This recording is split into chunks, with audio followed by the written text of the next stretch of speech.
Hi, in this lesson, I will continue on computing the statistical function within the numpy library.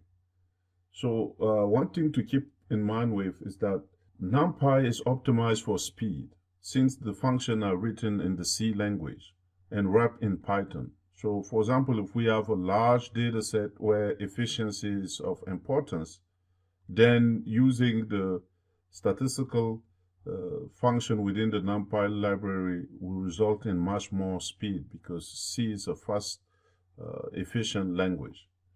All right, let's start with loading the infant mortality gross national income per capita data frame. So here we load it, and let's take a look at it. Again, to assess missingness in the data, often when we do a df.head, we can spot within the first few observations if they're missing, but if they aren't, that doesn't mean that the data does not contain missing. It's because we just listed a few number of observations. All right, here we can do df.info. So if we do df.info and press enter, basically here is telling us that we have 197 entries or observation. So if we're looking at countries, we have all the data points are observed. In other words, they are non-null, which means nothing is missing. And GNI per capita, so we have 12 missing since the total is 197. And here, infant mortality, we have 4 missing. So this is a quick way to look at the missingness in the data. Now, let's start with computing the median. So because the data is missing, we need to use the non-median. It will automatically address the missing values, remove them, and compute the median for us. All right, so here come median equal np.non-median df infant mortality. So to look at it, just median, and we execute this. Okay, you can see 17.3999, or if we run to 2-digit, it'll be 17.40. Alternatively, if we don't want to use non-median, we can just use np.median, but then here in the data frame column, we need to drop the missing values. So I use that drop NA. So we do that, we should get the same result. Next, we want to compute the standard deviation of infant mortality. The general form of the standard deviation is np.std. STD stands for standard deviation, and the X is the column that we are using within the data frame, or it could be a series or number array, but just notice that X is the variable, and then it has a parameter called DDOF. And that DDOF is either 0 or 1. And I will explain what the 0 means and what the 1 means.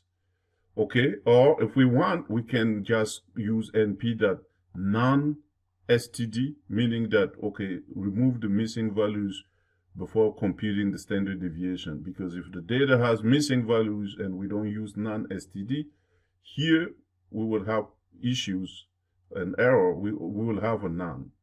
Okay, the general formula for the standard deviation, the sample standard deviation, is given by S equal square root of sum of the observation minus the mean squared divided by the sample size minus 1. All right, so when we are using numpy to compute the standard deviation, the DDOF is set to 0 by default. For example, here, let's look at this in this cell. We have np.non-std df infant mortality. So notice that we didn't specify DDOF. By default, it will be 0. And when DDOF is 0, it returns the population standard deviation, not the sample standard deviation. In other words, the DDOF stands for, you see here, the minus 1. Okay, if 0, DDOF equals 0, instead of having n minus 1, we're going to have n minus 0, which is n. In other words, DDOF equals 0, or if we don't mention that, it will calculate the population standard deviation. In other words, that's what Python will calculate. It will just say, okay, so we don't have to divide by n minus 1. All right, we're just going to divide by n. And by doing so, what we are calculating is the population standard deviation sigma, not the sample standard deviation. So we have to be careful. All right, so let's see. Let me illustrate that to you. So here we didn't specify DDOF, and we compute the standard deviation, eliminating the missing value. Now, I will repeat the same thing, but set DDOF to 0. You see, we're going to get the same result. See, we set DDOF to 0, or we don't specify, we have the same result. But these are the population standard deviation because of the DDOF equals 0. In other words, it's using this formula. Now, if we want to compute the sample standard deviation, then we need to say DDOF equal 1. DDOF equal 1 meaning that in the denominator, it will do n minus 1. So, you see, that's the 1 in the DDOF. DDOF equal 1, then you have this formula, you get the sample standard deviation. Let's execute this. All right, so you see sample standard deviation equal 31.32 if we round it to 2 decimal places. So we need to be very careful because often people ignore the extra parameters and the result that they are getting are not exactly what they want. So here I want to compute the population standard deviation. It's a good practice to always include DDOF because then I know and it reminds me what I'm doing. All right. So here I say DDOF equals 0, and I know exactly that I'm getting the population standard deviation. Obviously, if I don't specify that, I'm still going to get the population standard deviation, but it's a good practice to have this parameter. All right. So if I wanted to compute the variance, it's the same story. So the variance, I will use num_var. Variance, var stands for variance, num_var. So compute the population variance with DDOF equals 0. You see? All right, see? Here's the variance. If we want the standard deviation, we can just take the square root of the variance to get the standard deviation. Likewise here, if we want the sample variance, we specify the DDOF equal 1, in which case it's going to compute the proper variance for the sample for us. So we do that. This is the sample variance. All right.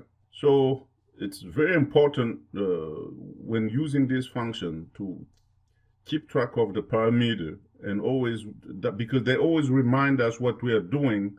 Therefore, we will make less mistakes. The next function that I want to calculate is the weighting average. Quite often, we calculate a sample average or arithmetic mean. In the sample average, each data point has a weight of 1. So in other words, each data point has the same importance. Let's start by loading a new data frame, which is a result of test score. So let me execute the test result. So I'm loading here in pandas weighted score.csv.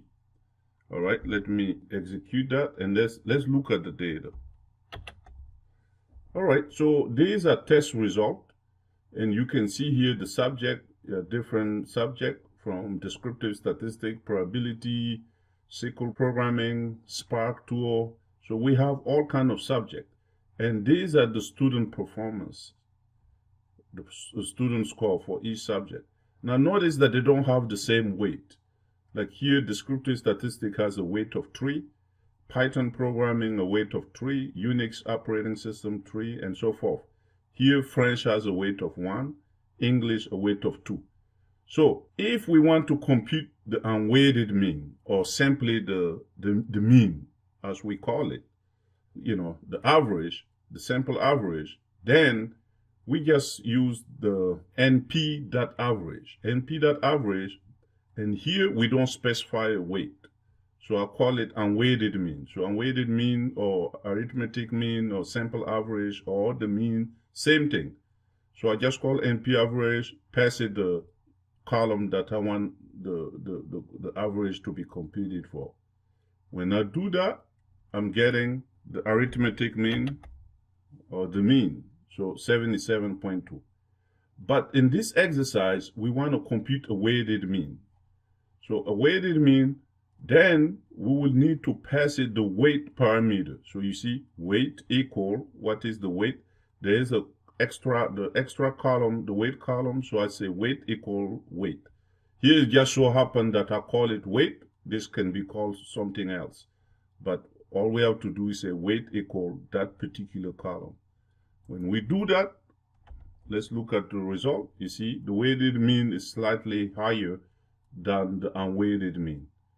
And the reason being, if you look here, this student did relatively well in the subject that has a weight of 3, that are heavily weighted. For example, Python programming, the student get 87, SQL programming 87. So where is weighted relatively, student did slightly better. But you can see when we compare the two here, the weighted mean was slightly higher than the unweighted. In any case, this is something to keep in mind of, because there are applications where we need to compute the weighted mean instead. Thank you.